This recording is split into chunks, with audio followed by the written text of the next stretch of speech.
Hello friends, welcome to my channel. আজ আমি নতুন আলু দিয়ে জিভে জল চলে আসার মতো শুটকি মাছ রান্না রেসিপি নিয়ে এসেছি। যারা পছন্দ করেন তাদের কাছে তো আর কোনো কথাই নেই। এক প্লেট ভাত শুধু এই শুটকি তরকারি দিয়ে খেয়ে নিতে পারবেন। তাহলে চলুন দেখে নিই কীভাবে আমি নতুন আলু দিয়ে এই তরকারিটা রান্না করব। প্রথমে আলুগুলিকে সিদ্ধ করে নেওয়ার পর হাতের সাহায্যে এইভাবে বড় বড় টুকরো করে ভেঙে নিতে হবে। এইখানে আমি বড় সাইজে 2টা আলু ব্যবহার করলাম। আলুর পরিমাণটা কম বেশি বাড়ি কমে নিতে পারেন। এরপর আলুগুলিকে ভাজার জন্য গ্যাস অন করে কড়াইতে সাদা তেল গরম করে নেওয়ার পর দিয়ে দেব সিদ্ধ করে নেওয়া আলু। হলুদ লবণ দিয়ে আলুগুলিকে ভেজে নিতে হবে। না ভেজেও কিন্তু রান্না করা যাবে, তবে ভেজে রান্না করলে এর স্বাদ ভালো আসে। তো 10-12 মিনিট সময় নিয়ে আলুগুলিকে ভেজে নেওয়ার পর এখন আমি এইগুলিকে নামিয়ে নেব। এরপর এই রান্নাটা করতে আমার লাগবে শুটকি। তো এই শুটকি মাছকে আমরা চন্দনা শুটকি বলে থাকি। তো শুটকি মাছের উপরের আঁশটা ছাড়িয়ে টুকরো করে কেটে নেব। অর্ধেক অংশ ব্যবহার করব, পুরোটা আমার লাগবে না। তবে শুটকি মাছটা একটু ভালো দেখে ব্যবহার করবেন। ভালো যদি শুটকি মাছ হয় তাহলে অল্প ব্যবহার করলে যথেষ্ট। তো শুটকিগুলিকে কেটে ভালোভাবে ধুয়ে নেওয়ার পর তেলের মধ্যে হলুদ দিয়ে ভেজে নিতে হবে।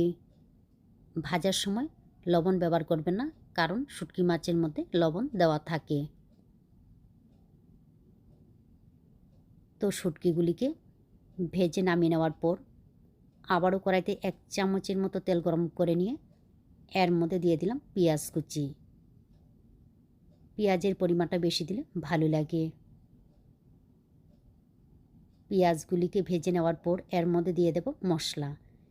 এখানে আমি মিডিয়াম সাইজের একটা পেঁয়াজ, 4-5টা কাঁচা লঙ্কা একসঙ্গে বেটে নিয়েছি। আর নিয়ে নিলাম হলুদের গুঁড়া, মরিচের গুঁড়া। ঝালটা নিজেদের পছন্দ মতো দিয়ে দেবেন। মশলার বাটিটা দিয়ে দিলাম সামান্য একটু জল। জলটা দিলে মশলাগুলি কষিয়ে নিতে সুবিধে হবে। তো এইগুলিকে ভালোভাবে মিশিয়ে নেওয়ার পর কম আঁচে ঢাকনা দিয়ে কষিয়ে নেব মশলার কাঁচা গন্ধ চলে যাওয়া পর্যন্ত। 4-5 মিনিট পর ফিরে আসলাম। তো মশলাগুলিকে কষিয়ে নেওয়ার পর এর মধ্যে দিয়ে দিতে হবে ভেজে নেওয়া আলু। আলুর সঙ্গে মশলাগুলিকে আবার একটু কষিয়ে নিতে হবে। টমেটো পছন্দ করলে এই সময়ের মধ্যে লম্বা করে কেটে একটা পাকা টমেটো কিন্তু ব্যবহার করতে পারেন। তারপর এর মধ্যে দিয়ে দিতে হবে জল। জলের পরিমাণটা আপনাদের পছন্দ মতো ব্যবহার করতে পারেন। দিয়ে দিলাম ভেজে নেওয়া চন্দনা শুটকি, 2টা কাঁচা লঙ্কা, পরিমাণ মতো লবণ। লবণের পরিমাণটা কম দিতে হবে, কারণ শুটকি মাছের মধ্যে কিন্তু লবণ দেওয়া থাকে।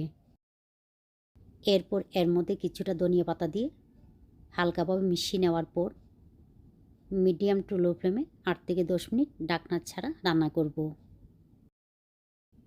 তো 8-10 মিনিট রান্না করে নেওয়ার পর গ্যাসটা বন্ধ করে দিয়ে কিছুক্ষণ রেস্টে রাখার পর ফিরে আসলাম। তো দেখুন খুব সুন্দর হয়েছে। এইভাবে নতুন আলু দিয়ে চন্দনা শুটকির তরকারি রান্না করে খেয়ে দেখবেন, এতটা ভালো লাগে না খেলে বুঝতে পারবেন না।